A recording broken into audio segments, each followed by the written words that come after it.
Hi,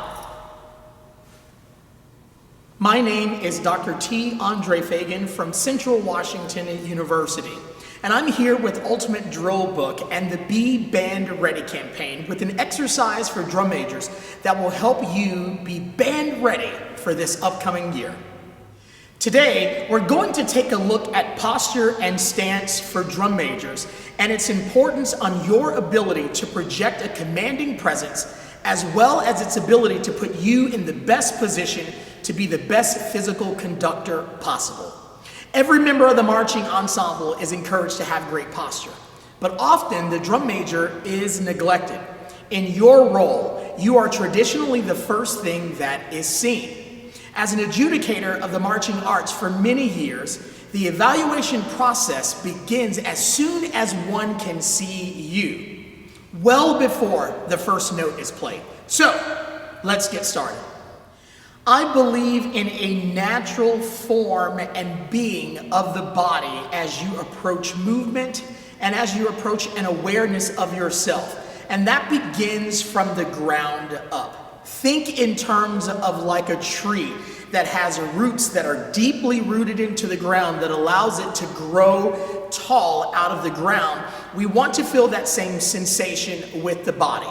So what I'd like you to concentrate on is how your foot position is set up to have the best stance and the strongest presence possible.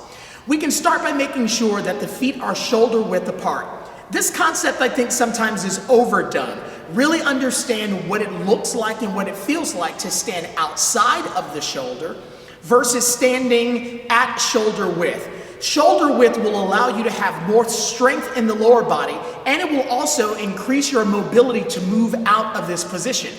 Although we often think that this is a stronger stance, i.e. Superman, we see that it's a little unstable when we get to moving the limbs and the body. So not outside of the shoulder, but right at the shoulder to have the tallest presentation possible. Now that our feet are in the proper position, we can focus on the next checkpoint for us as we move up the body, which is the hips. And what I want you to be concerned with in the hips is that we are creating a line, and we like to use the phrase that the hips are over the ankle. Now, when we try to put those hips in a different position, as sometimes drum majors do, we see that that stance changes the body alignment and puts us at a smaller, less tall stance than we were just demonstrating before. When you think about putting the hips forward in front of or on top of the toes, what that feels like and how the curvature of the back decreases that height, and how that same sensation happens when we move the hips beyond the back of the heels, and we have that same sensation to where we're leaned forward. So if you can really concentrate on having the hips over the ankle, all right, that are now at shoulder width apart, we're gonna have a stronger connection to that root up out of the ground that we're looking for. So again, the hips not in front, right, or on top of the toes, or the hips not behind where the heel and the ankle are, but just right on top, right? The hips on top of the ankle while the feet remain at shoulder width. Next up is an understanding and an awareness of the torso. Make sure that you're concentrating on standing on top of the hips to give us the longest spine possible. The other thing that I think is important as it relates to the torso is that you're thinking about keeping a relaxed presence as you stand on top of the spine with a smiling torso.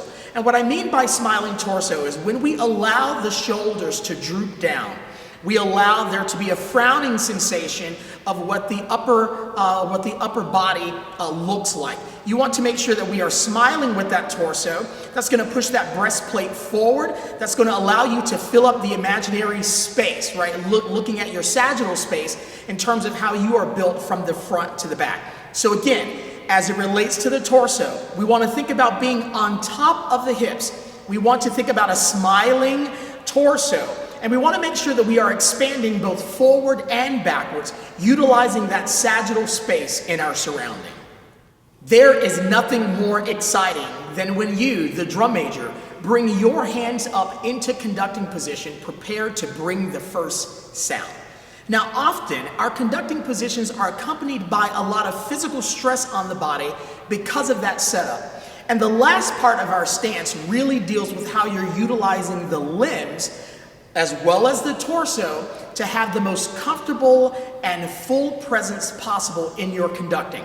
Now, I want you to imagine yourself as being the centerpiece of a clock. And all around you are those numbers: 12, 1, 2, 3, 4, 5, 6. 12 being at the top of my vertical space, 6 being at the bottom of my vertical space. And the way I like to get into that simply is thinking about putting my elbows at 3 o'clock and 9 o'clock in front of my body with my fists together, right? So that would look like this. So here in that moment, we have the elbows at 3 o'clock and at 9 o'clock.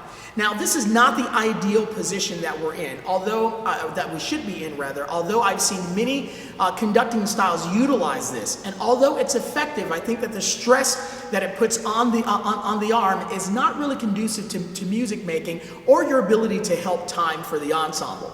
So, thinking about 3 o'clock and 9 o'clock, and then moving those and altering those to 4 o'clock and 8 o'clock.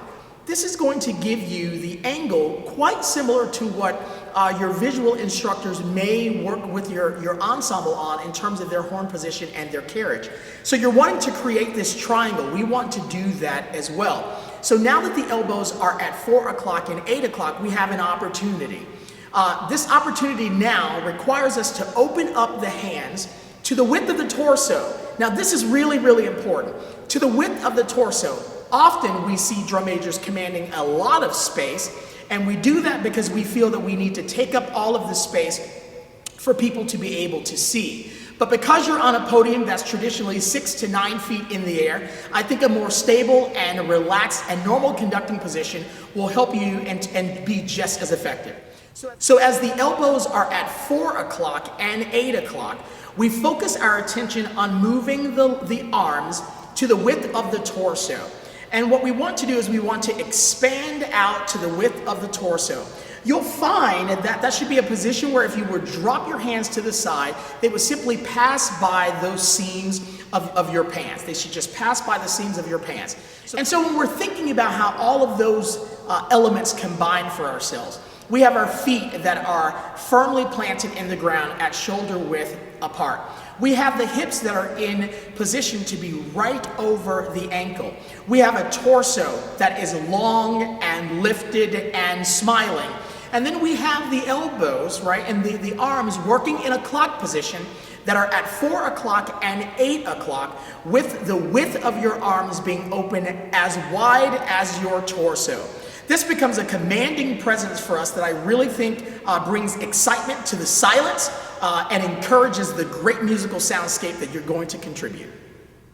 Lastly, a note about the head.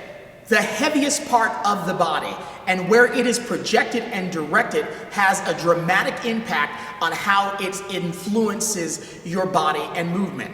So think not necessarily about having your chin too tilted far back that allows the AO joint to pull yourself backwards, but to have your eyes peeled looking to the horizon while thinking about a flat and level chin. A flat and level chin will accompany quite nicely the smiling torso that we've executed and presented earlier. Finally, breaking all of that down and really thinking about how we get into that wonderful position, it starts again from an awareness of your body from the ground up. You're thinking that the feet are shoulder width apart. You're thinking that the hips are standing on top of those ankles, right? On top of those ankles. You're thinking about a long, lifted, and smiling torso. You're thinking about those elbows at 4 o'clock and the 8 o'clock position. You're thinking about opening up those limbs to the width of your torso while keeping in mind that you want them to be activated outside of your workspace. And you want to have your eyes across the horizon with your chin flat and level. If you can execute these things and keep them at the foreground of your thought process, I think your conducting will improve dramatically, and certainly will your presence. I hope that you've enjoyed this segment. We look forward to you being band ready.